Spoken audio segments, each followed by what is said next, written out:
Антимикробната резистентност представува една од најголемите закани за јавното здравје, ветеринарната медицина и безбедноста на храната. Станува збор за појава кога бактериите, вирусите, габите и паразитите стануваат отпорни на лековите што досега успешно ги уништувале, поради што антибиотиците и другите антимикробни препарати ја губат својата ефикасност.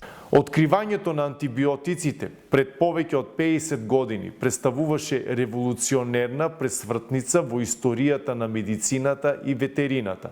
Сепак, децениската прекумерна и несоодветна употреба на антимикробните средства во хуманата медицина и во ветеринарната медицина, како и во производството на храна, допринесе до појава на феномен кој денес представува еден од најсериозните ризици за јавното здравје на глобално ниво. Антимикробната резистентност доведува до тоа инфекциите да стануваат потешки за лекување, се продолжува времетраењето на болестите и престојот во болница и се зголемува ризикот од смртност кај луѓето и животните.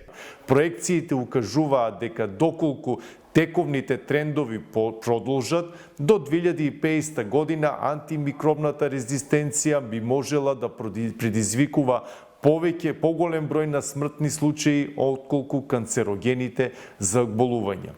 Експертите нагласуваат дека таа бара заедничко дејствување на лекарите, ветеринарите, земјоделците, институциите и граѓаните, бидејќи здравјето на луѓето, животните и животната средина се тесно поврзани. Според проценките на СЗО, антимикробната резистентност е меѓу 10 најголеми глобални закани за јавното здравје и доколку не се преземат мерки, може значително да ја намали ефикасноста на современата медицина и ветеринарната пракса. За Сител, Трајан Ристовски.